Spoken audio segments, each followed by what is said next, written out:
the user journey and all the different possible questions that people are going to ask this thing, and we want to make sure that we can supply this content.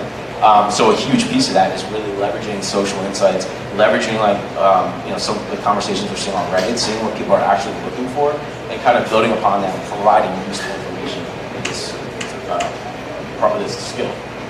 Okay, anything to add from your end? Yeah. So my last name is Bane, and I joke that this Alexa skill has been the bane of my existence for the last 9 months. But I'll bomb, exactly, thank you. But it is, we do think it's going to be an unbranded, so it's not going to mention any products, and we're going to be able to just have some disease state information, again, where people are. I think that's one of the things too is, from a pharmaceutical perspective, you have the standard, journal ads, and we have websites and all of this stuff, but we're really trying to move as quickly as we can with the way people are moving in terms of how they get information. And so the skill, I joke, Pat has forced me to do it, but it decreases. So imagine if you were able to, you were diagnosed with a disease where chances are once you hit 50, you probably weren't walking.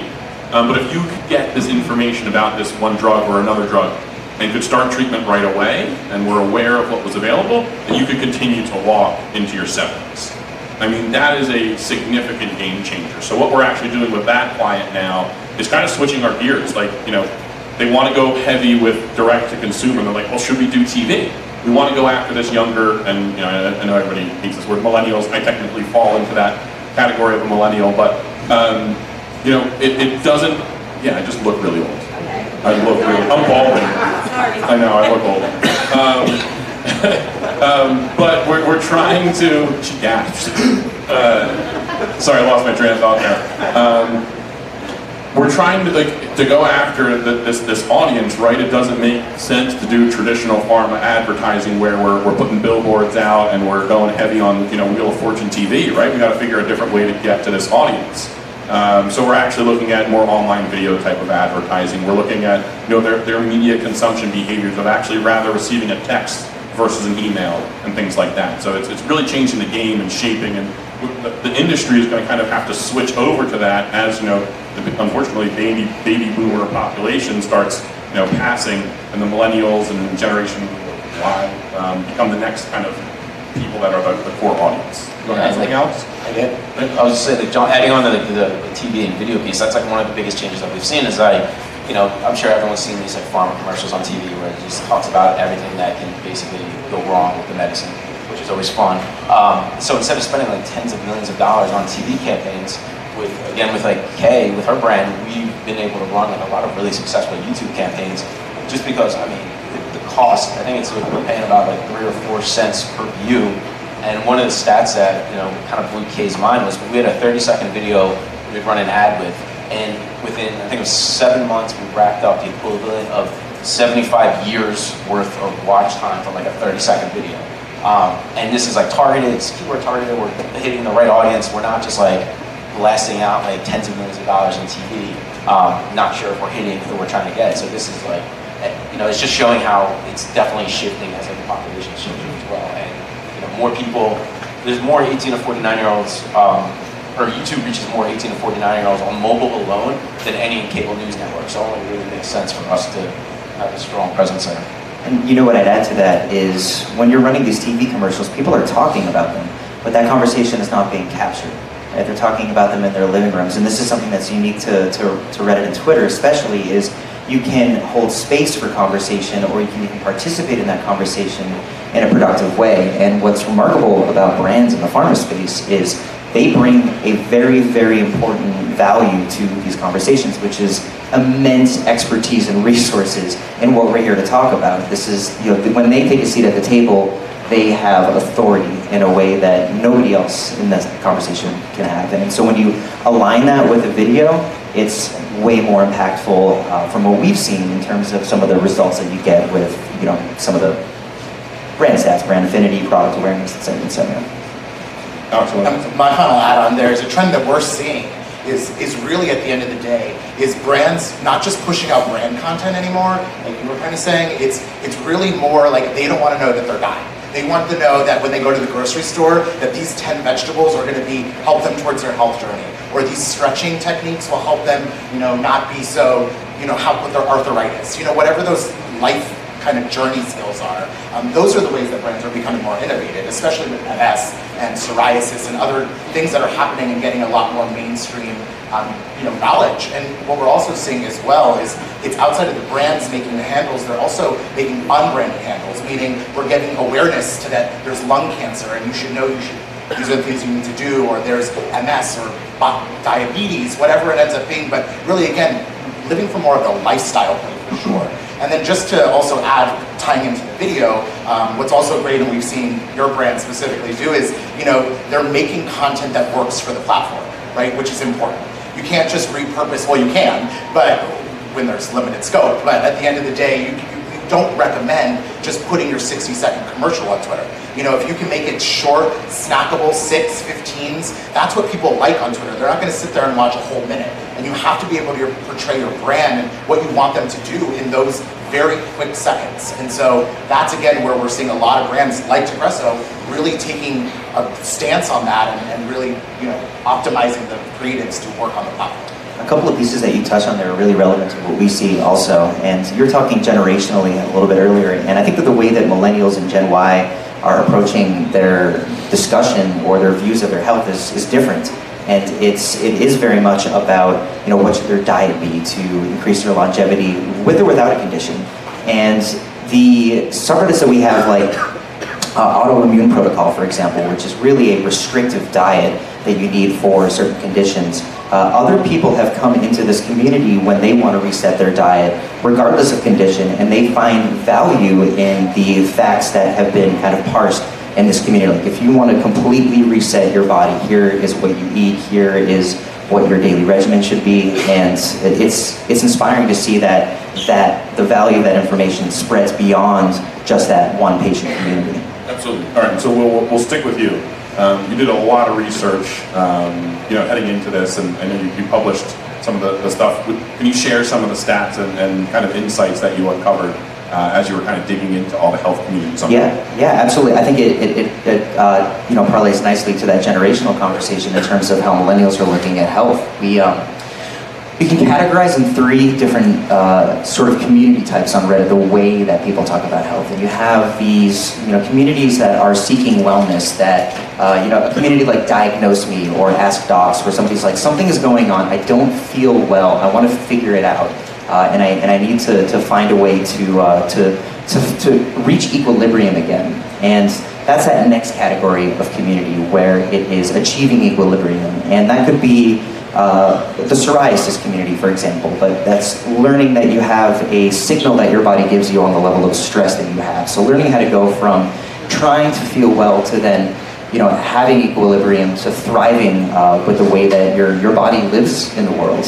And then beyond that, we have this peak performance aspect of Reddit that is completely incredible. These people are climbing mountains that I didn't even know existed. There's the longevity subreddit, there's biohacking, there's literal mountain climbing, alpinism subreddits, where people have taken their healthcare journey to not just being about their equilibrium, but about envisioning bigger, grander lives than they could possibly experience. And you see that the journey actually begins, at one end of the spectrum, and people travel up. You look at the overlaps in traffic between these communities, and there's definitely a wave just that moves up the spectrum as people learn to live better lives and thrive. That's awesome. I actually have a follow-up question for you. So one of the unique things about Reddit is the fact that you can be anonymous on it. How do you think that affects people's willingness to talk more in depth about their health on the platform? It's immensely important for the quality of the conversation because people don't bring their identity with them in that conversation. The value that we have is that we want our users to be masters of their identity on Reddit. So like for me, I fully disclose who I am on Reddit. It's obvious if you pull up my profile. But for some people, they might be dealing with something that they're just at the beginning of their journey on. And that's not something that you want to make a Facebook post, right? And just sort of ask everybody, what is this rash on my hands, right? But there are places on Reddit that you can have that conversation. You can get the information that you need, you can get the comfort that you need and the inspiration that you need. And your identity does not have to be a part of that conversation. That's awesome. All right, so Mark and Kay, as I mentioned before, the brand that Kay oversees was actually the first brand to advertise from a pharmaceutical perspective on Reddit. So we've been doing that now for what? It's been up for multiple months, right? I mean, how are things going? I mean, we feel it's been a success. How did you go about measuring KPIs and things like that? Yeah, it's been surprisingly, well, not surprisingly, but just being like a Reddit. We'll take it. Being like a Redditor myself, it's like one of those things where, like, we weren't sure how people were going to react in like these like lung cancer forums when all of a sudden, like, big bad pharma is like running ads on there. But it's been surprisingly really well. Like I think the last stats we saw, there was like a 10-point lift in like brand favorability with people within like the different cancer communities. So it's been, we're just starting to test the water now, running the ads on there, but we're looking to do some with a potential spokesperson, do some like more like AMAs, which is Ask Me Anything, which is it's usually lots. I don't know if people are familiar with those or not. I'm assuming because they're ridiculously popular. Like Obama did one. There's been a lot of them, but that's something like we're looking to leverage just to like set up more of have like an actual green room set up at the Reddit office in New York and like have someone there like fielding these questions in real time and really interacting with the community. So that's what we're really looking for. Yeah, and I think what you're experiencing there is something I found in my research, that on the spectrum of these communities, there are a couple different spaces that act as lighthouses that people know they can trust the information that they're getting. There's these doctor communities, medical professionals that gather to talk about their experience of being medical professionals. There's some spaces where they can give advice, but there's also brand spaces on Reddit. And it's because Reddit's been around for 13 years, people have been on Reddit for 13 years, brands have been on Reddit for 3. So when a brand shows up to these spaces, it's bringing a value and an equity and an authority that simply wasn't there before. And the reaction from the users is really powerful. They really gather around because they're hungry for that vetted, authoritative information. Yeah, so I know one of the other things we've been talking about with some of our clients, so there's a term, here's another one of those acronyms, but KOL, so Key Opinion Leader. And usually what that is, it's a doctor who is well respected in their community. They do different speaking events and things like that to educate other doctors about either a disease state, new types of treatment, and things like that. So one of the things that we've been talking to quite a few of our clients is actually having one of those key opinion leaders, instead of paying to fly a bunch of doctors to San Francisco and talk, to actually do an AMA and have them disperse information that way. So we're seeing a lot more interest in using, not necessarily going brand heavy and going, hey, look at me, I'm a brand, but actually, starting a conversation. I can say, to have that come from people like Kay and pharma, it's refreshing to see us do that versus just throwing money at TV. I'd also add that's a really important service to bring those leaders to Reddit. I've been using the platform for about a decade, and about once or twice a year, doctors will come to the platform and do an AMA, and it gets to the front page and it reminds people that they should check their skin for melanoma, right? And that is something that literally saves lives, because people aren't thinking about some of these early symptoms unless something is spotlighted and brought to their attention when they're living in their daily lives, and that is so important, and that's exactly what brands can do. Yeah, and it's great. I mean, going back to the anonymity of like Reddit, like really being able to see how people are really talking about your brand and like about the different conditions. And so it reminds me of like Google did this one study before where, like we use social listening a lot to see how people are talking about the brands, but lots of times, Google refers to their data as digital truth serum, because with social, they pulled how people would talk about their spouses. So it was like, my husband is awesome, my husband is the best, my husband is the greatest. And then we layer in that level of editing. I can't even see that word right now. But when you layer in, like, you see how people are really searching when they're hiding behind, like, either a username on Reddit or like a private internet search. It changed to, my husband is cheating, my husband is gay. Like all these things that were like completely opposite of how people are portraying themselves on social networks, where it's usually their actual name So being able to see how people are actually looking for your brand, still talking about the condition and things like that, where they know, like, you know, they're anonymous, so it's not, you know, it's not like, oh, here, my name's like Mark, and I have like one into it, you know. Okay. Well, and I think another thing too with all of this is, especially in pharma, I mean, the back and forth with the consumer, with the HCPs, I think traditionally we've been scared of it because you can't really respond in a way that maybe sounds organic or true and human because we have so many regulations. But I think that's what's been so great about Reddit and Twitter, because you're seeing real-time feedback, and it forces the brand, it forces the companies to really look at what is truly going on and potentially adapt. And I mean, digital and social is so easy to adapt. I mean, we've had, oh my God, our corporate affairs team is like, okay, what are you doing? Because we've had a bunch of Twitter people, not Twitter people, that's terrible. That's not Me. No, I don't mean anyone from Twitter, I mean folks on Twitter, complaining about seeing pharma ads. So we've had to reevaluate our targeting. We've had to update some procedures in terms of how we handle that internally and what we do. So I think being open to new technology is great, but then you also have to be open to what comes with that, which is criticism, and try and use it in a way to help grow the brand and change your messaging around it. So it's been awesome. Yes, we all know they're very opinionated on Twitter. But you know what's interesting with that too is seeing brands address that. And not, like I said, not hiding behind, oh my God, they're talking about us. It's how do we take that negative into a positive? And I'll give you a good example. There's a brand out there right now, I'm not going to mention it. There's a brand out there right now that has 2 gay dads in their commercial. And people are in an uproar, and they're upset, and they can't believe that they would do that. And you know, and they have a full handle on Twitter. We call it social care, right? Pharma brands having a full social strategy and communicating with patients. But people are in uproar, and like I said, instead of ignoring that, they're addressing it, and they're saying, we're sorry you feel that way. Our patients represent a diverse group of people, and we're going to represent them in our commercial, right? That's how you take a negative into a positive. And that's exactly what we're seeing brands doing, again, not hiding behind this and addressing it. And again, there's ways to do it appropriately, compliantly, and again, whether it's sending it from a public message to a private message, or sending them to a phone number, or sending them to the copay. So there's so many ways that, again, those are how innovations are happening on the platform, and they're taking, and again, not hiding behind that walled garden, and really providing that social care that when people are reaching out, they want help, and those are how brands are really using the platform to its best. Yeah, absolutely. And so speaking of that, actually my next question was to ask you for an example. So outside of that example, what's a disease state, and if you want to mention a brand, you can, you don't have to, but what's another brand that's using Twitter the right way to engage either patients or just a community in general? Sure. The psoriasis community is doing a fabulous job at doing it. Kim Kardashian has psoriasis. She sent a tweet in December asking the Twitter community, what's the medication you're taking, and tell me how it's going. And people were going wild and talking to her about it, right? But at the end of the day, that shows you people are willing to talk about it, right? And so the psoriasis is doing a great job. You know, we're seeing other brands, like not only they're humanizing their brands by bringing in a celebrity spokesperson, right?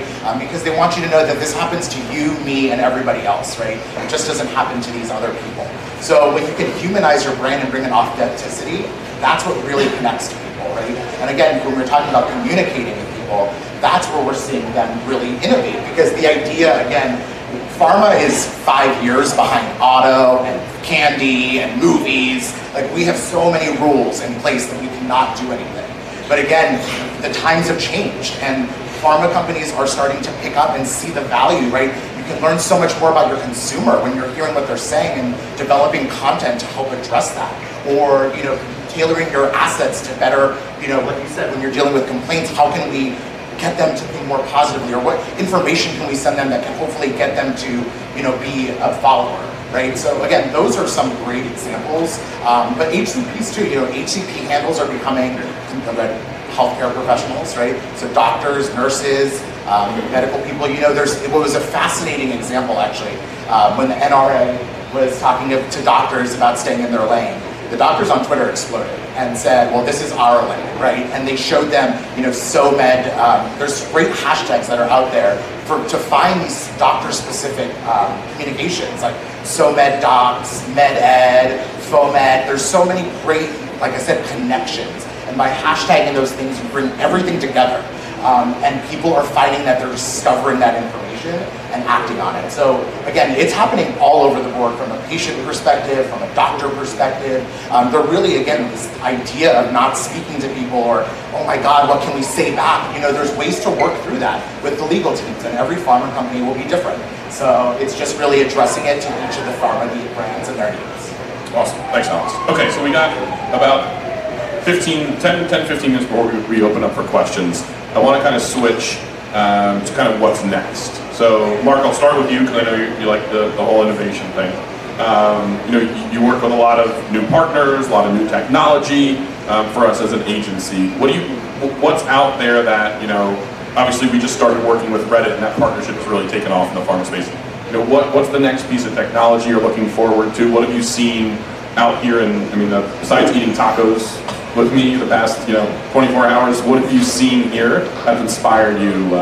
I don't know, to make an impact on health. Tacos inspire me, but no, I think right now, I mean, wearables are obviously like exploding right now, but not, you know, like nobody talks about step counters anymore. Now we're talking about, you know, being able to have like an EKG on your wrist. The next version of Apple AirPods will be able to measure a lot more of your body's vitals, you know, measuring in ear. So seeing like people really take much more of an interest in their health with a lot of the advances that are being made.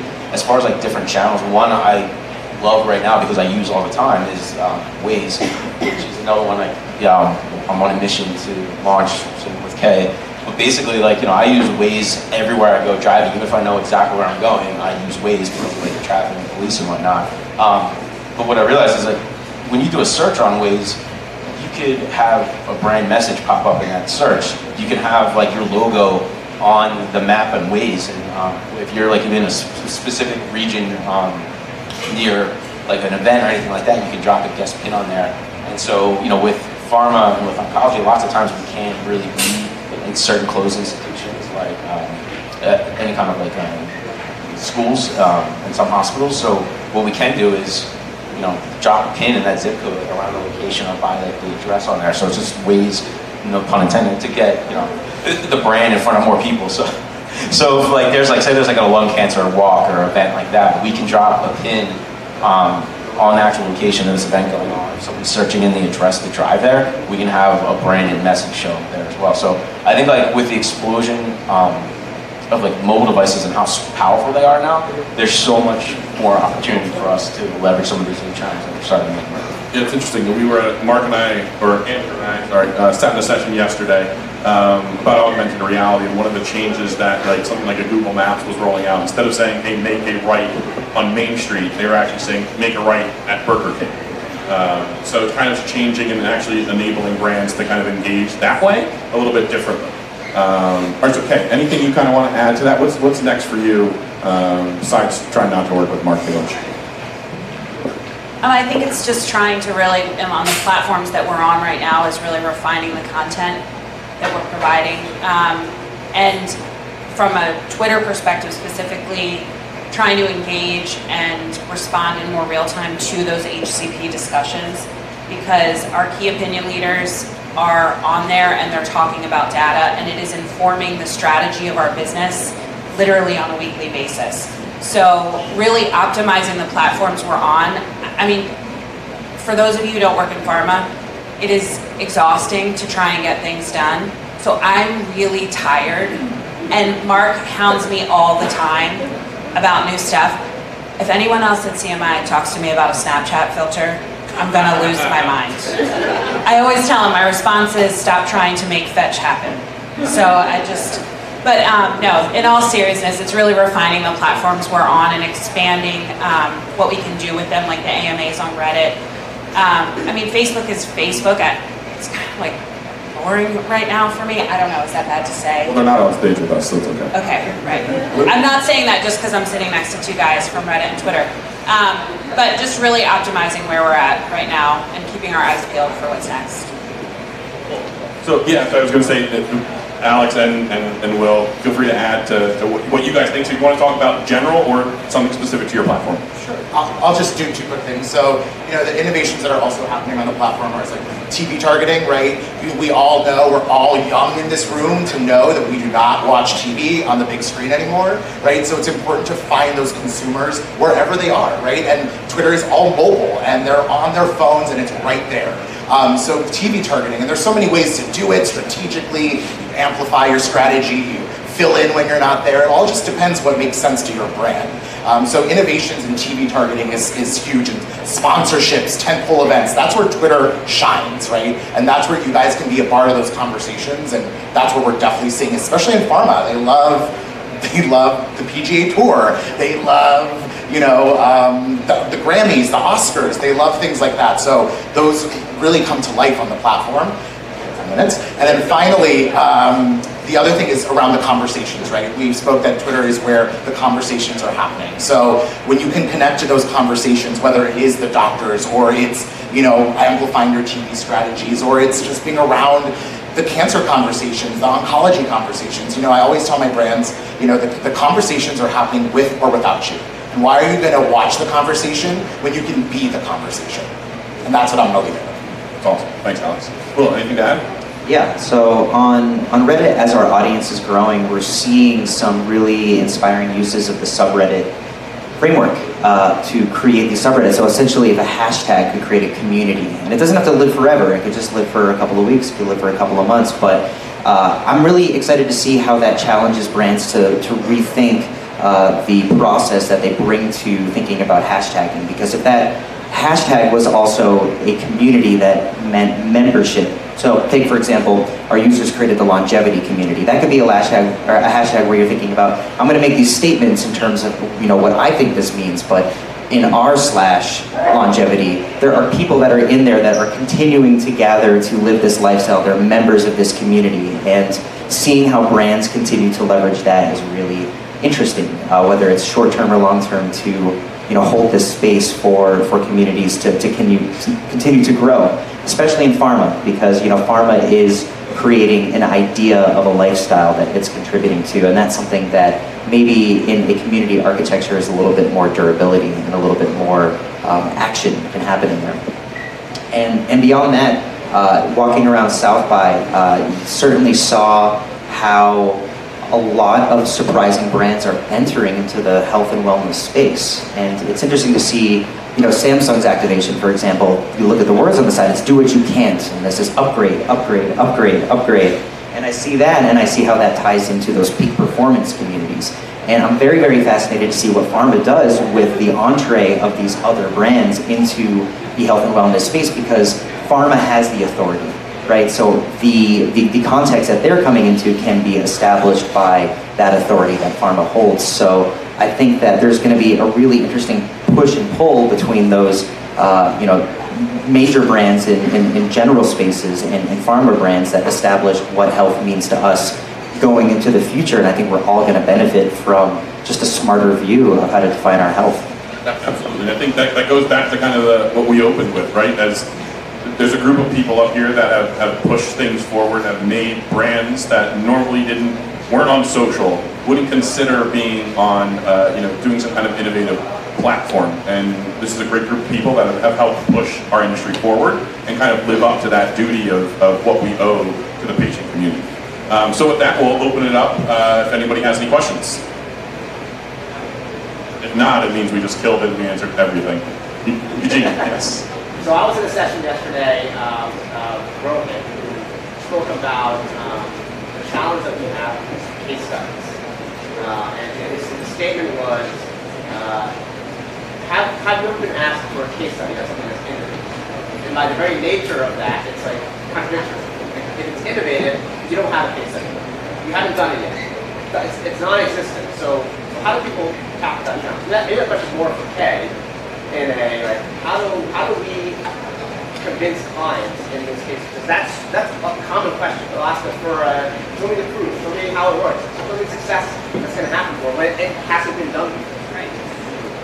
I think that's a really good question, and I think you could use examples like in normal life, not pharma life specifically. But I think also it's the whole mantra. I mean, you see it and hear it all the time. Like A-Rod just posted something on Instagram the other day about it. It's fail fast. So let's try it. I mean, Reddit was a potentially fail fast endeavor for us. Relatively inexpensive. We had the right content for the platform, and we just said, let's try it, see what happens. It is doing extremely well for us, so we're going to keep going. But I think it depends on the company, it depends on who's doing the media and the creative on the brand. But yeah, I mean, it's just fail fast, I think. We've also been able to test different lifestyle verticals and see where the resonance is there. And in terms of de-risking innovation, one of the things that I love about Reddit and South by is that you have so many different verticals are coming together in the same place. So what we do is we say, somebody did this in music and it was really effective for them. What if we did that in gaming? And that's innovation, and it's de-risked. Awesome. Any other questions? All right, so I want to thank Will, Mark, Kenny, and Alex. You guys rocked it today. Thank you so much for being on stage with us here. I had to do a shameless plug. We got like 30 open positions at CMI, so if you're from Philly, New York, we got an office in LA, come find me after the show, and if you're in digital marketing, we'll talk. Thanks, everybody.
me teach you little lesson about streets.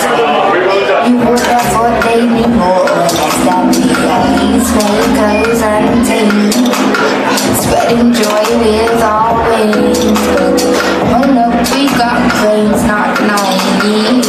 Roll up and mend them and their team, 'cause we can remand them in this league. But we are gathering poetry with the poetry.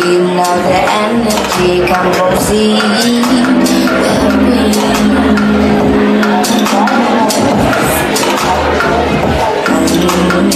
Poetry with the poetry. And now the energy can proceed with me.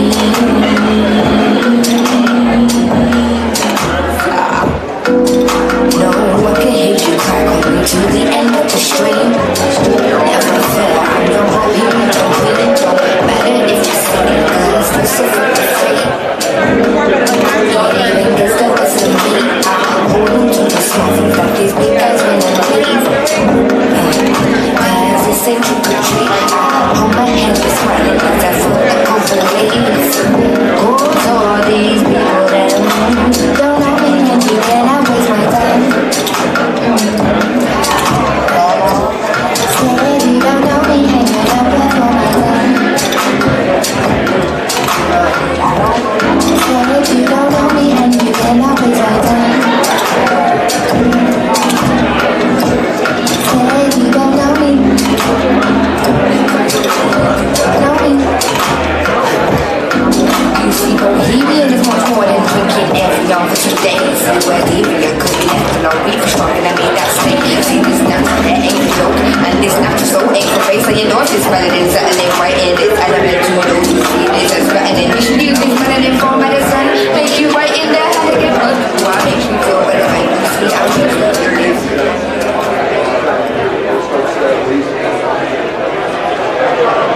All right, how's everybody doing today? Enjoying South by? I'm Tom Snyder. I'm super excited to be here and privileged to be here to lead this panel on the discussion of how Internet of Things and emerging technologies are going to shape the future of cities. We've got a great panel today. We're looking forward to taking some questions from the audience as we go through this, so be thinking about that, thinking about how to engage. Another way that we hope that everyone will engage is we've got some Twitter handles up here.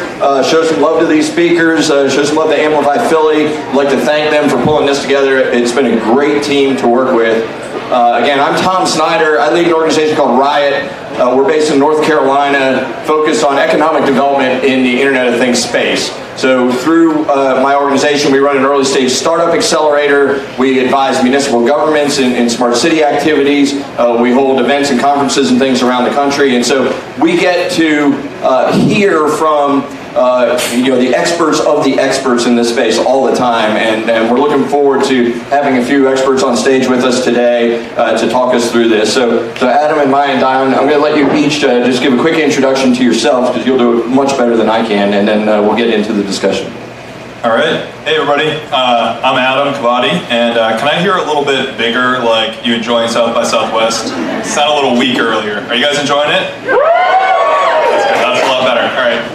So I head up R&D at a company called Bandwidth. We're a communications company, and really what we do is we seek to provide the power of communications that we give to other companies. So if you ever use something like Google Voice or Skype for Business, Bandwidth helps to power that with phone numbers and PSTN connectivity. It really gets exciting as an R&D group where we get to spend a lot of time really looking at what does that mean as the world evolves and communication becomes embedded in everything we do. Other than that, I'm an entrepreneurial startup type guy, and I just love getting into new stuff. Cool, thank you. Maya. Hi guys. Oh, okay.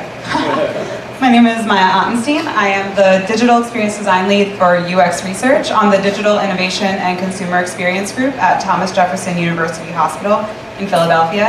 And that, and that mouthful of words basically means that I am on a design firm within Thomas Jefferson University Hospital that creates innovative solutions to serve both our patients as well as our healthcare providers and everyone working within the healthcare system. Cool, thank you, Maya. Don. Hi, my name is Don Coleman, and I'm the Chief Innovation Officer of Chariot Solutions. Chariot Solutions is a consulting company outside of Philadelphia where we write software and systems for people, and particularly we like to do IoT. All right, fantastic. So real quick, this baseline of the audience, how many folks here are from municipal government or kind of the government side of smart cities? A few. I heard a couple of shouts in the back. That's all right. How about folks that are actually delivering solutions in today to municipalities? All right, and then we've got a lot of folks that are here to learn it. Fantastic. So, so let's start with just a baseline, right? We live in these cities, suddenly we're calling them smart. What does that mean? Maybe you can each give just a quick definition of what does smart city mean to you, and we'll just work our way down the line. Great. So, for me, I think that the basics of it are really just where is a city using data in one way or another, and that data is oftentimes about status of something to drive a better experience in that city for the city, and that, improving the life of the people there. Cool, Mike. Yeah, mine is pretty similar. It's pretty broad. I think of a smart city as being a municipality that uses technology as well as connected devices to empower and support its citizens in every way possible. And then also to reinforce and make their own infrastructure more efficient, as well as promote their own sustainability. And so for me, I think it's really a seamless network of public and private resources, working together to deliver services for government, individuals, and businesses. And I think there's some problems with that definition, which hopefully we'll get into on how we can do some of that better too. Super. So let's stay with you, Don. So you come from the technology side of the market, and cities are these massive, complex organizations already. IoT systems are fairly complex. Nobody's doing everything themselves. Thinking from the technology side, what are some best practices in terms of how folks approach like different communications protocols, different analytics protocols, all these different kind of technology building blocks? Dive a little bit into some of those areas, and how do you take something so complex and even get started? Okay, well, one of the things that I really like now is this exciting time because we got cheap microcontrollers, cheap networking, cheap cloud services, so we can go out and we can instrument and we can build almost anything. The question is, what do we need to do and why do we need to do that? I think some of the visions of smart cities where you're going to have this one control center that controls everything and some bureaucrats pushing buttons behind it is really the wrong way to do it. Cities don't work that way. We don't want these authoritarian solutions. So I think rather than one homogeneous solution for everything, it's really important that we're going out and we're solving smaller problems and then networking and integrating them together so it works as a whole in a system. So I think that's important. So it's not really about the technology, it's about the problems you solve and then how do you apply technology to that. Maybe Adam, do you have anything you want to add to that? Yeah, I mean, I think that, does that work? There we go. I think it's very complex, right? And the lack of standards and the competing different paradigms can be problematic. You need things like different modes of connectivity. So it is important that you don't try to do one holistic solution because it's not going to work. But I do think that attempts where we're looking at trying to be more interconnected through ecosystems can be very valuable. You look at the world, even in home automation and where things like if this then that are unifiers that help to make things so much more powerful, and the network effect in that grows, right? So now you're saying like, oh, I just have a doorbell, but it can do so much more because I can type it into this universal adapter. And I think that we need to look at how do we interplay together and try to find these open exchanges as ways to try to remediate this whole fragmentation until we can find that point where there is a little bit more commonality, so everybody doesn't have to agree on exactly the same thing. And I think we will get there, but it is very early days. Yeah, I agree. So Maya, you bring a different perspective. One of the things I love about South by Southwest is this isn't just a developer conference or an engineering conference. This is a conference that brings together all different kinds of voices. You have a design perspective on all of this. So as we think about that same question of massive complex organizations in cities, complex challenges to solve, how do we engage kind of the design point of view, and what are some best practices that you've seen? Yeah, I think that I really liked what Don touched on in the beginning, which is, making sure that you are doing what needs to be done, like what people need. So you need to make sure that you do I'm a researcher, I'm always going to vote for research, so you make sure that you do your initial research and know what people need so that you're addressing those needs. You're not just throwing superfluous solutions at them or like data that's going to confuse and overwhelm them or not engage them. You need to make sure that you're solving people's problems, you're making their lives easier, you're making things more efficient, and you're giving them information that's going to be valuable to them. So that, I presume, means involving people from earliest stages in the process and understanding these problems, understanding how we solve them. Is that also a key? And maybe, Adam, that I'll ask you to talk about. Success means we need adoption, and that's just not the government saying, yes, we're going to take whatever the solution is and we'll deploy it in our IT department, but citizens engaging and using it. Talk a little bit about adoption and what are some areas that you see that are creating success? I think when you have, like you said, when you need, there was actually a really good document I read on the city of Philadelphia on the IoT initiative there, and it talked a lot about what you were talking about, research, right? If the problems are real, and it's not a technology in search of a solution, but like there was, we talked about this earlier today, RFPs created to solve real problems that are going on, and the solutions are well researched so that the user experience lines up, then it becomes really well adopted. And part of the reason it becomes well adopted is much like technology all throughout our lives, it becomes part of your life and seamless to your life. It isn't something you have to think about. And that's not easy. That doesn't happen by accident. It doesn't happen the first time. It happens through careful iteration. and it happens through cooperation. I really like what you said before about public-private. IoT is generally not heavily regulated, and I think, from what I've seen, that's been somewhat purposeful in the government because they do recognize that would break our ability to do so.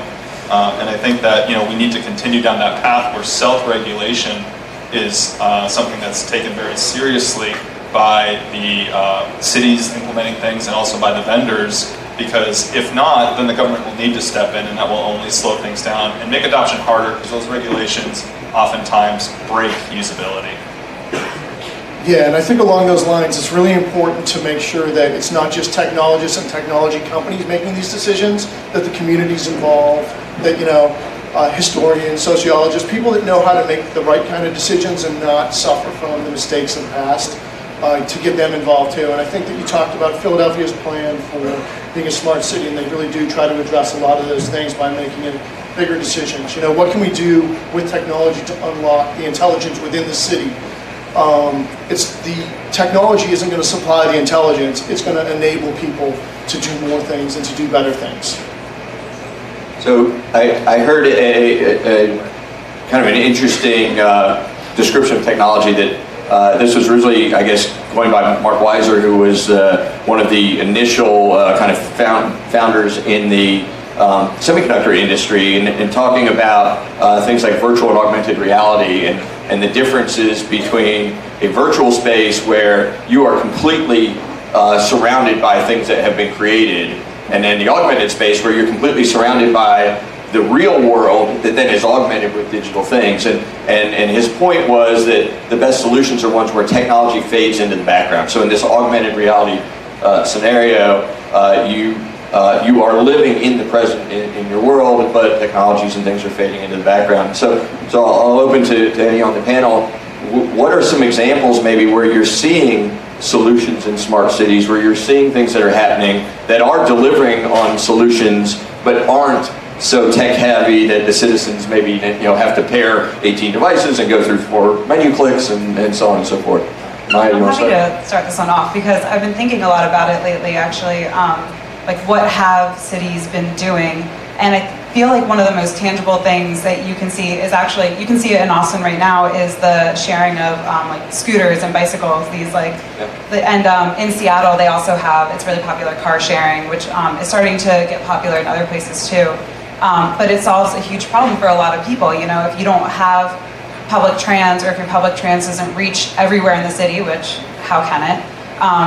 People can have difficulty just getting a job or keeping a job. So, or living their own life and doing everything else. So I love this push, and I think that a lot of people kind of see it as a novelty, but for a lot of people it's completely life-changing, and making those affordable and making sure that they are widespread. Yeah, one thing I think is if you step back and think about, like, I'll draw a parallel to your house, right? We've all had smart houses for a while. Think about the fact that you have a thermostat, right? It checks the temperature and it turns on and off your heat or your AC or whatever it may be, right? It does that automatically, and it's pretty smart, but you don't think about it because it's important, it's critical, but it's also really simple, and it works, and it improves your quality of life. And there's other aspects like that. If you think about, there's a lot of places in cities where one of the things I love is that cities like in Raleigh, I was talking with their Office of Innovation and IT, and they're getting live data from companies like Waze on accidents and traffic flow and congestion.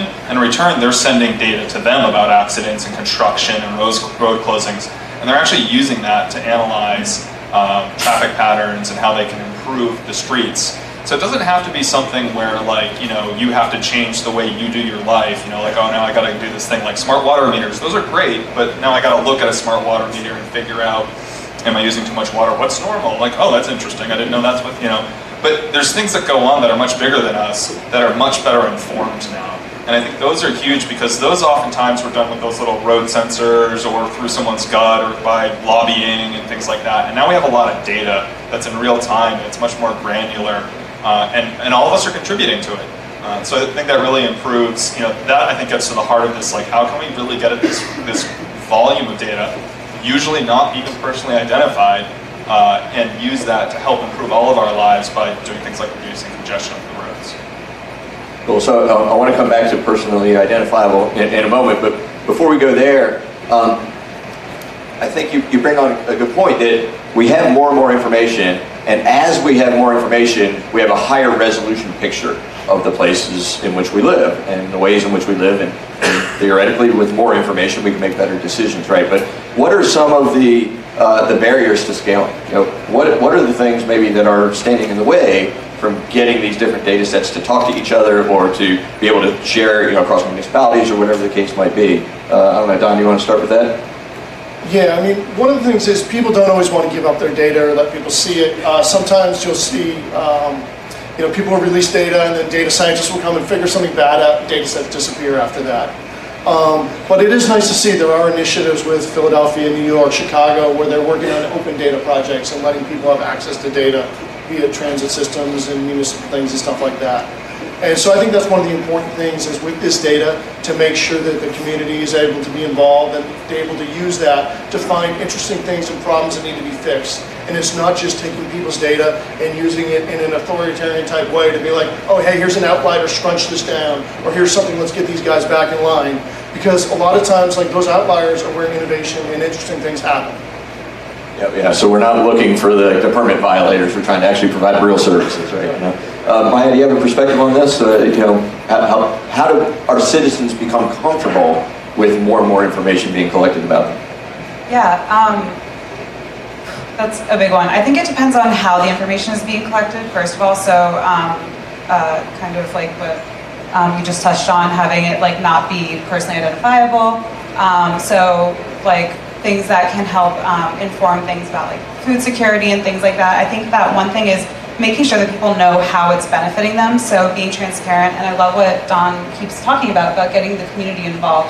I think that communities respond a lot better when you're not just saying, like, I'm gonna do this for you. You say, we wanna work with you to create something new. And if you're keeping them involved, you're being transparent with them, I think that they'll be a lot more comfortable with it. Also, just making sure that you use language that they can relate to. So I think IoT can be kind of an intimidating term. It sounds kind of futuristic and out there, and people might assume that you're, you know, making promises that you can't fulfill. So you need to kind of try to relate to them on your level. Use examples like the thermometer or like the scooters that people don't think of as being smart technology that, you know, they interact with every day. So we're going to be successful when we just call them cities again and not smart cities, right? Yeah, basically. You know, IoT is probably a transient term, so we'll see how many years it's still at South by. But so talk about how technology is transforming the way services are brought. Maybe Adam, you can give an example where when we think of 911 services, for example, we think of that as something that's provided by municipalities, but now we're starting to see things that are coming into the home to kind of augment and support them. Can you talk to that? Yeah, we have some experience that's pretty interesting. A lot of people here think that 911 is a network. It is not. It is a loosely, if even interconnected, different sets of response services. And they do follow some of the same protocols and whatnot, but it's pretty outdated. And they don't work really well together. And that also means that they're all regulated and taxed differently and things like that. So when we work with some major home providers of tools, so like devices in the home, for example, like an Arlo camera, if you have that and you see something going on at your house on the camera, one thing they used to do is just close the app and call 911. Well, I'm here right now in Austin. I live in North Carolina. That wouldn't really help me out very much. It actually takes a while to get that call transferred if I saw something going on. So they created an ability, using some of our services, to inject that call into the right dispatch center. But that stuff actually creates a lot of issues in things like taxation and regulation, and we have to do a lot of work to be able to make sure that those solutions are legal. So there's a lot, we get approached actually by a lot of people who are saying like, oh, I had this idea for this way for, like, you know, if your home automation system detects someone opens the door but the thing wasn't unlocked, can we just call 911? It's like, no, it's actually illegal. So how do we then work with you to come up with a flow that works and makes sense? And so we're compromising a little bit on the user experience, right? But we're working with government and we're working with people to try to find ways, how do we make this work, right?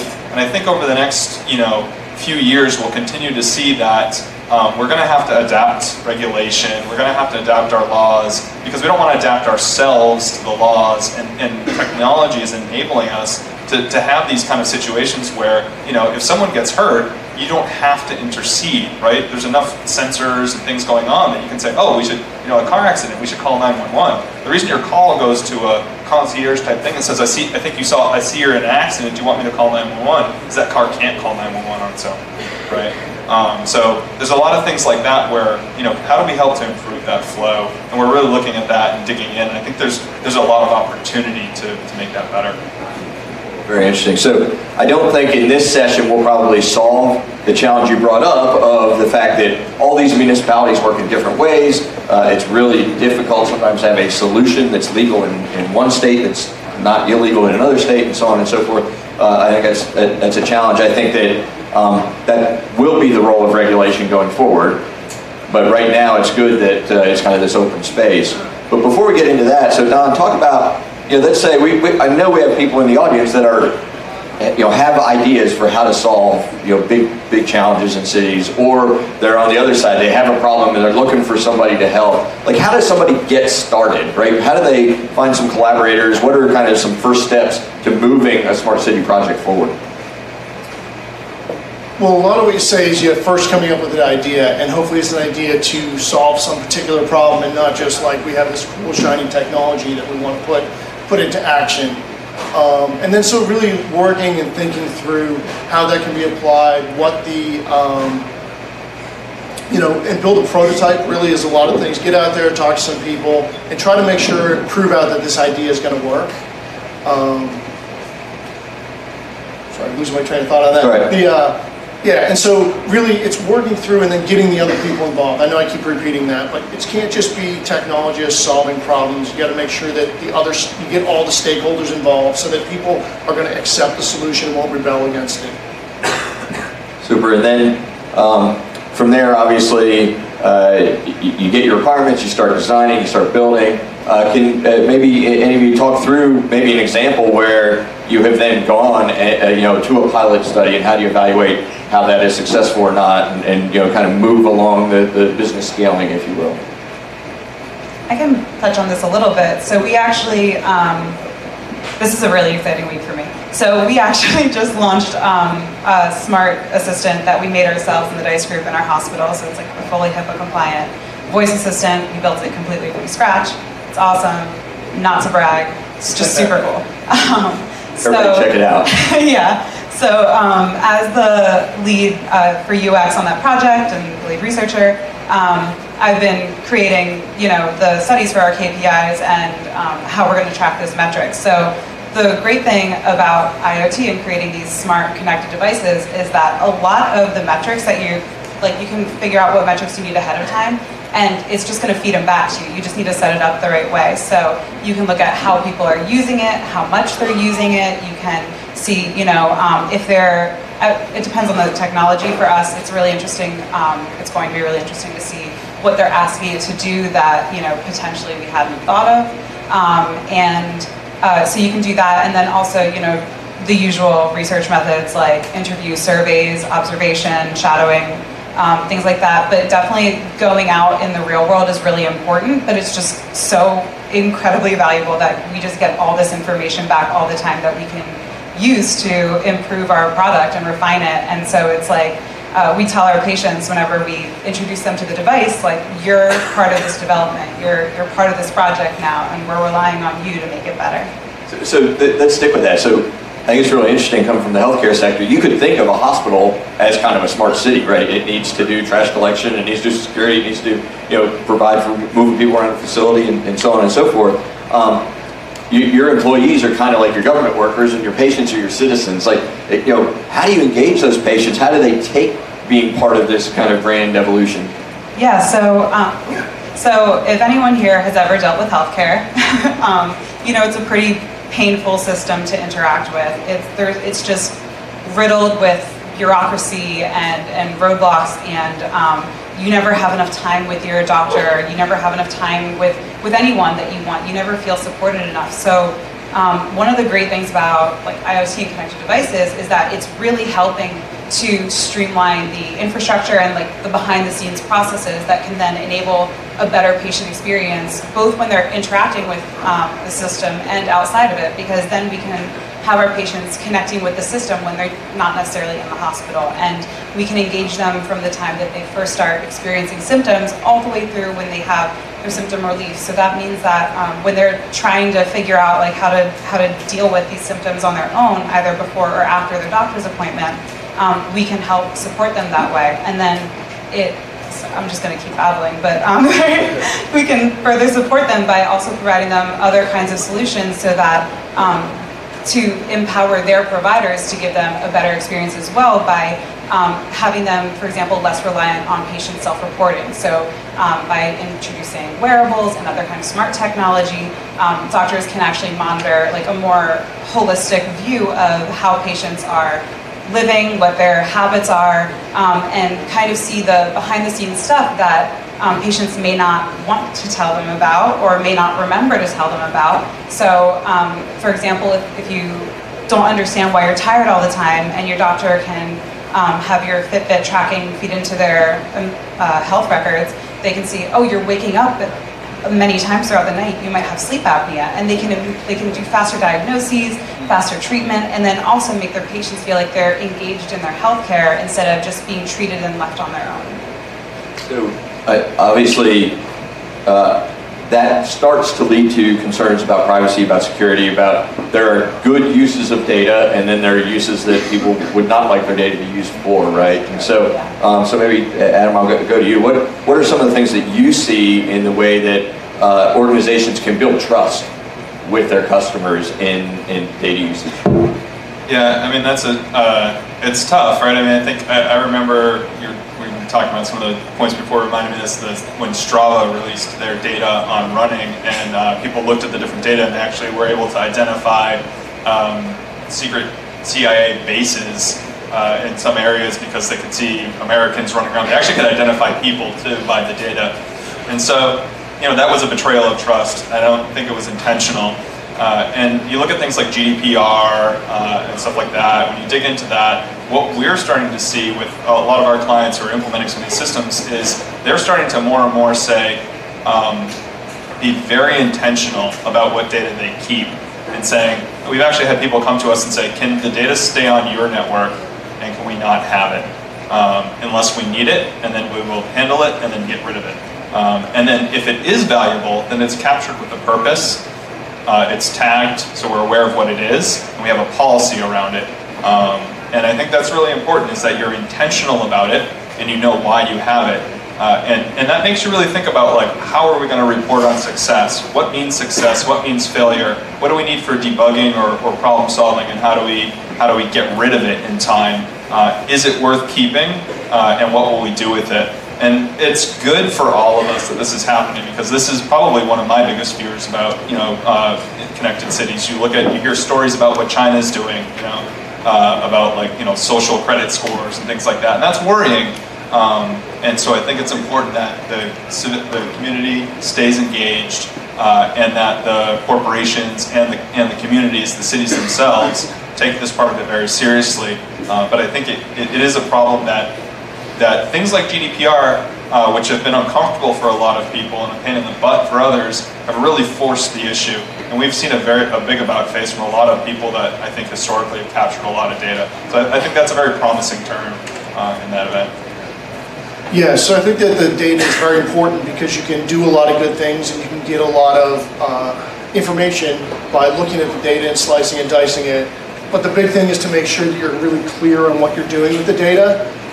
Because since that data is valuable, this causes other problems, especially when you look at public sector projects. Getting funding for them can sometimes be tough, and especially getting funding for maintenance is even tougher. Maintenance budgets always get cut. So when some of these projects happen, Link NYC is one of those, in which they're starting that in Philadelphia now too. They set up these kiosk billboards on the street that provide Wi-Fi, phone service, video conferencing, stuff like that. Those are provided at no cost to the city. And so if they're provided at no cost to the city, well, hey, how's that really working? Usually with those now, there's a revenue sharing agreement where part of the revenue after expenses goes to both New York and Philadelphia and whatever cities. So that means that some of it's coming from billboard advertising, there's big TVs in there. But there's also information that's collected with people that are using the Wi-Fi. There's cameras that are up high looking at pedestrians and bicycles and trucks and cars going by. And one of the problems people have been complaining about there is they're not really clear on what they're doing with all that data. There's been some public discussions about it, but I think that's where a lot of the pushback is. You know, you can opt out by not using their Wi-Fi, but you can't just opt out by not walking on the street, or you can for a while until they get coverage everywhere. So being really clear with what they're doing with the data, how they're making money from it, because especially, you know, it makes sense from someone who's buying that stuff, hey, I'm going to come in and pay for it. But as a citizen, you really want to know, like, well, hey, what are they doing? You guys selling me out just so we can get some free Wi-Fi here? If I can, sorry. I just totally agree with that. That's I was going to follow up as well, saying it's all about transparency and making sure that people know how you're using it. And I think that the more people start using smart devices, the more they're going to be looking for companies that are honest with them about how they're using their data. So again, for example, when I was onboarding patients to using the device, I would tell them, okay, like this is the kind of stuff that we will see, and this is how we're going to use it. But I promise you, no one else will have access to it. We're not like listening if you don't use the wake word. And because a lot of them were concerned. They were like, yeah, like I don't know, I don't want one of those Googles in my, I don't want one of those nondescript smart speakers in my hospital room listening to me. And it was definitely a concern. And so I think it was really reassuring to them to have someone there to explain it to them. And obviously when you scale, you can't have an individual for each user to onboard them. So I think that people are going to be more and more looking for companies to be open about it. And I know I've asked my Alexa multiple times whether she's listening to me and how she's using my data, and she does not want to share. I think it's interesting. Like I like analogies, so it makes me think of like how the back of every box of food now has the nutritional information, and we didn't have that. If you think back, was it 20 years ago or so? You know, I wouldn't be surprised if in the future services that you interact with, or even cities, or even squares you walk into, could have a little sign that indicates, like, you know, video surveillance with facial recognition or whatever things you're basically agreeing to by partaking of this service, even if this service is not something you have to actually do. I mean, it might seem a little far-fetched, but we're getting to the point where a lot of that stuff's happening, and if people are going to be made aware, we need to start to standardize how we talk about it and what it means. Because there is a value to that, right? People like lower crime, and people like, you know, a lot of the benefits that we get out of automation, but you don't get it without the data and without the optimization, classification, and things like that. So you need to be aware of what you're signing up for. So I love it. Cereal box cities, or cities as cereal boxes. Is that going to be the next thing trending on Twitter? So you've each touched on you know, transparency, using things in a trustful way, being very clear. Municipal government doesn't operate like a public company where you need to show what your ROI is every quarter in very black and white financial terms. Help us understand or walk through kind of the value proposition. You know, technology goes ever forward, and obviously cities need to be more efficient. They need to continue to provide services, but what is kind of some of the greater value proposition, and how do organizations maybe, you know, sell solutions into a city that don't have that immediate financial piece that's black and white? Who wants to start with that? Don? So yeah, I can start with that. I mean, technology is tough because, you know, today's shiny technology is tomorrow's legacy piece of crap that no one wants to deal with. And, you know, so figuring out these systems need to last for a long, long time. You think about how long, you know, roads and electricity and plumbing need to last. This smart city stuff needs to last long like that. Back in 2009, New York City put together NYC Win, and they paid Northrop Grumman like $500 million to build this IP packet-switched network that's cellular-like but not cellular. And almost immediately after that, I think they thought it was a bad idea and tried to get Northrop Grumman to buy it back and lease it from them. And they were trying to sell it as recently as a few years ago. Because, you know, networks like that are big and expensive and they cost tons of money to run, and they're turning out to be underutilized. Now, other solutions can't necessarily solve everything. You know, they're trying to do a lot of emergency services, but they also had things like smart meters and stuff like that on there. So I think that looking at smaller, lighter weight solutions, There's a group called Things New York City, which is part of the Things Network, and they're working with the Manhattan Borough to put LoRaWAN coverage in. So basically community-supported, open, low bandwidth wireless networks, things that work great for putting meters online, things like that. So much lower risk, smaller projects like that, and then building and networking them together with other systems. I personally think that the ROI, if you're approaching the process the way that we've talked about today, where every solution that that you suggest is addressing a real problem, the ROI should be pretty obvious. It should be better health for your citizens, more efficient cities in general, better, as people can have access to regular resources like transportation, food, water, and less congested streets even. The whole successfulness of the city will grow together. People can become wealthier, they can become healthier, they'll be happier, they'll have increased morale and more pride in their city, and they'll care more about keeping that city up. And then on top of that, if you're providing all these solutions and making your city run so efficiently, be so easy to navigate and so great to be in, then you're going to get more tourism as well. So it's just it's a win-win-win across the board. Yeah, I think you guys did a really good job summarizing it there. I think a lot of it comes down to solving real problems, and if you're doing that, then if you're already committed to say, oh, we got to improve how we collect trash, we want that to be more efficient, like that's a problem we need to solve. We may decide that some IoT solution helps to do that. We've already tried to there's already enablement there. We're already trying to improve. I think there's also just to say that some of the ROI is hard to capture. We talk about, to some degree, democratizing our solutions a bit. Some of the solutions that sometimes get offered are not maybe as equally valuable for all the citizens. If you do a good job of capturing data in somewhat of an unbiased way, which IoT can be helpful with, then you can look at providing better lighting for all citizens, just not those in a better area. And so those ROIs are harder to measure. But I think the fact that, like you said, it leads to a better quality of life for everybody. So I think that we can potentially look to seeing better solutions, even if it's not always quantifiable. That's great. So Don, you hinted at something, which is that there are also some kind of business models and things that are changing. We talked earlier about there's more and more decision making happening maybe towards the edge rather than at the cloud because of it's easier to manage security and privacy maybe because you're not keeping the data as long. It enables lower latency decision making, but also the cloud kind of consumption model for pricing is pushing a lot of that data to stay at the edge because it's expensive. You mentioned LoRa networks is what got me thinking about this.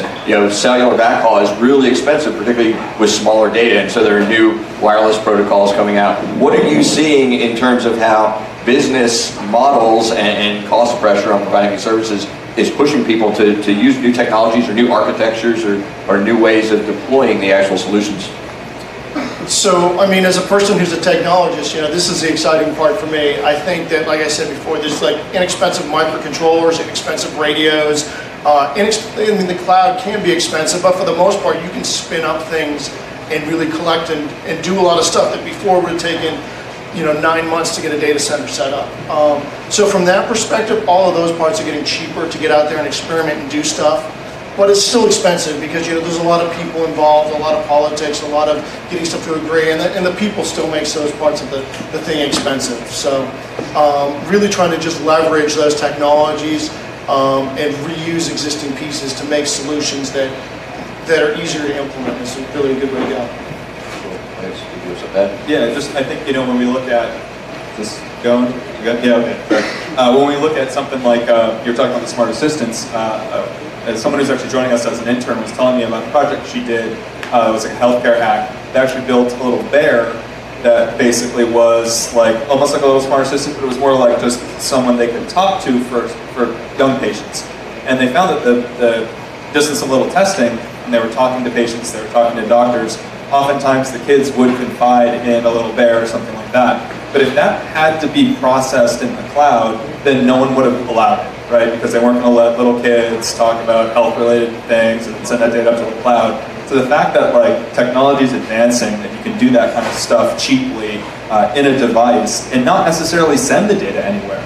Right? So a lot of Amazon's updates now, like that you can use SageMaker to create models to classify video, and then push it to a device, and then actually send back limited data, retrain and push updated models to the device, which actually decreases bandwidth uses, but it decreases the amount of data that has to be sent up. So you can only send up the times when something needs to notify someone. And that helps with reducing costs, but it also helps with improving security. So I think those kind of things are really helpful to changing it so that it's not such a, so it reduces the problems and it makes it just a little more acceptable for a lot of people. Super, super. So we have about 15 minutes left. Let's open up some questions from the audience. Right here. Yeah, you talk about involving the public and how we can involve the general public to really develop further and have wider adoption. I think communication is key to do that. IoT for a non-tech person is kind of like a topic they don't understand. How we can improve communication so we avoid regulation that will affect like developing solutions for greater good, just because the public doesn't deem IoT as a good thing. So how we can improve that communication? So the question is around the importance of involving the public in IoT when often the public doesn't maybe even understand what it is, or they may be opposed to it. How do we successfully do that and maintain that we have the right kind of dialogue and don't overregulate? Yeah, so I think that that's really about just speaking their language. So like I said, it's about not necessarily explaining things about IoT or the cloud or like the servers or how all those complex backend. I'm not really like that well versed in the tech stuff either, but I still can speak to people about it and I still know about it. I just know it in more human terms and less computer terms. And I think that that's what's really important about getting people excited about it is having them understand how it benefits them, how they will interact with it. So more of the tangible aspects of it instead of the digital aspects, and having them understand, if there are technical aspects that they need to be aware of, like if their data is going to the cloud, just make sure that you're kind of translating that into something that they can understand. It's like the way that we word it is, we need to, send your data, we need to use like certain systems to process your data. So we made sure that those systems are secure, basically. We didn't really go into the servers or anything that we're using.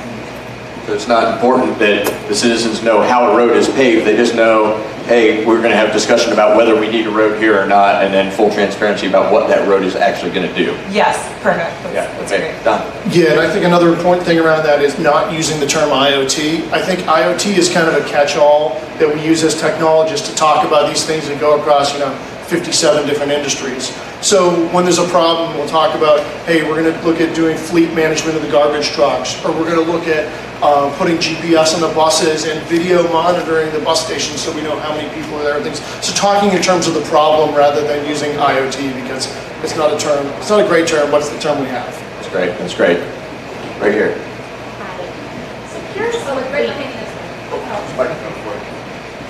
Hi, thank you. So curious about how important the integration is for these platforms, particularly for IoT. So my company, we were a cable company, and we sold our cable company, and now we're looking at more of the integration of intelligent platforms.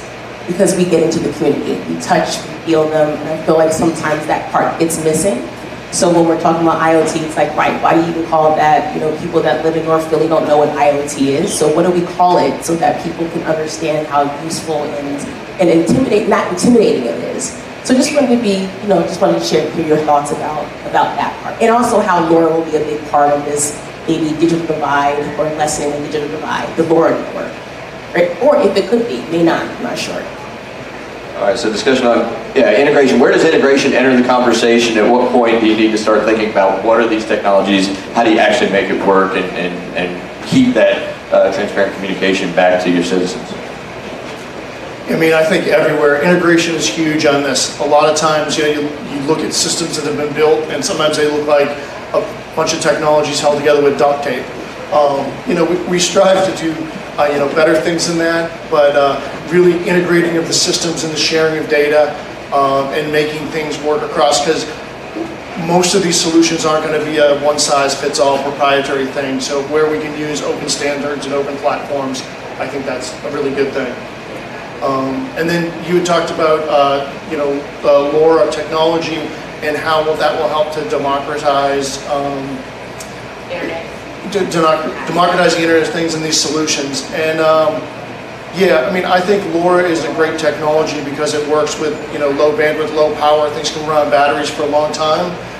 But getting into the the democratizing the technologies, it's really making sure that smart cities and IoT aren't disproportionately affecting the more well-off people, and really having these solutions be evenly distributed is a very, very tough problem and something we need to be talking about more. Now it's right here. Is it on? Yes, where do you see edge computing playing today and tomorrow in the evolution of the smart city? Where do we see edge computing playing in the evolution of the smart city? Yeah, as I was saying earlier, I mean, I think that, as you've been talking about the cheap microcontrollers, microchips, sensors, things like that, it makes a lot of sense to have as much processing at the different points as you can. You have smarter and smarter sensors, capturing data, figuring it out, filtering it, and sending less of it back. We talked about LoRa, there's things like NB-IoT, that really make much more efficient usage of the network, because while I don't think a lot of people think about it, there's only so many devices that can be on a network at a time. So if those devices can spend more time being smart, collecting data, figuring out when an event is truly notable, and then sending that up, or even communicating with a citizen in some way or another, conveying them information or helping them without requiring network access, that oftentimes can just be easier on the city in general and reduce costs. So I think it only serves to help us as these devices, like things like garbage sensors now, they don't just weigh things, they also can tell what kind of trash is in the garbage.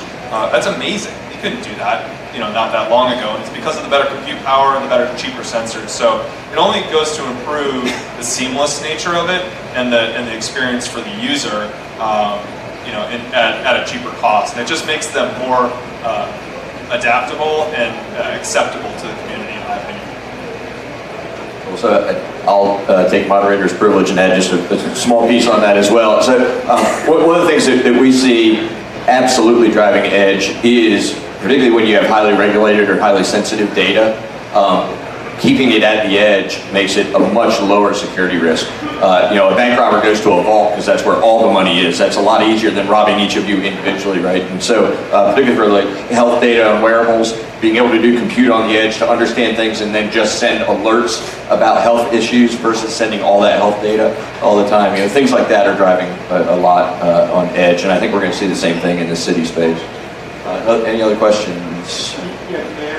Follow up? Yes. With the mic, please. Yes, a follow-up. Are you starting to see edge functions, edge app containers, edge AI running at smart city applications? Yes, it's still early, but yes, absolutely. Just one more. What can we as users do in order to make smart cities develop faster and in a rational manner? So what can the citizens, what can the users of technology do to help their cities? I think get involved and be supportive, right? It's with a lot of things that's helpful, being part of the solution and making sure that, like you said, it's public-private partnerships and the people can be the most expensive and the biggest roadblocks to the process occurring. So I think it has to be that the community supports these ideas and wants them as part of the solutions to real problems. That's an important part of it. If it's not community-led, then it's not real, and it's not going to see value. It's ultimately going to slow the adoption in general because people have a bad taste in their mouth. Yeah, and I think if you really want to get involved, I know that Philadelphia has a director of smart cities, and they've recently put out a plan on kind of what they want to do. They're really just getting started, and I think a lot of other cities are doing this too. So, read that plan, talk to the people that are doing that. I'm sure that, they're going to want to hear from different groups and people that are willing to get involved. Yeah, I would say also, on that note, get involved with the government, but also get involved with the communities. So if you're aware of an issue in your community or of an issue in a community, start going there and start doing something about talking to them and figuring out what the problem is and what the root of that problem is, and and what people are comfortable with. And that way, when you do go to the government, you can start talking to them, and you'll already have information to share with them. Super. I think we have time for maybe one more question. Any? All right, then we're going to jump into a lightning round here. Last question in, say, a sentence or less. What has you most excited about the future of cities, and what will we be talking about next year? I think, for me, I think that just the confluence of data, right? I think that we are going to see, probably, honestly, unfortunately, I think next year we might be talking more about bad things that have happened with data, but I think getting through that storm and getting to the point where we start to see real leaps forward in ways that aren't achievable, and I liken it to like AI. People are using AI now to solve problems and come up with solutions that aren't iterative improvements, that are fundamentally revolutionary, because it doesn't just look at the way we do things and say how do we improve it slightly, but it looks at the data, comes to conclusions that the data tells us. All right, Maya. That was a really good answer. So far as like infrastructure and background goes, I'm going to second that. On the more individual and like human level, I'm really excited about the sharing economy and what connected devices can do for that. So again, like talked about transportation-wise, there's like car sharing and the bike sharing, and I feel like I can see, especially with millennials and their kind of more conservative economics, I can see that kind of sharing economy abounding to even like consumer electronics, like digital camera, really nice like DSLRs, or kitchen appliances that you can locate nearby and share amongst yourselves. Fantastic, Don. So I'm looking forward to just more people being able to build more things, getting out there, and we're going to make a lot of mistakes. People are going to build things that don't work, but hopefully out of that we'll learn the patterns, learn what works, and learn what can be built that can really benefit society, rather than to come in and try to squash and conform behavior. Cool. All right, thank you. So I know we have another panel coming up right after this, and I encourage you to support it. But if you'd like, I think all the panelists have agreed to head out to the patio here. If you want to take deeper discussions, let us know how to help, get involved. But let's give a great round of applause for our speakers. All right, thanks everybody.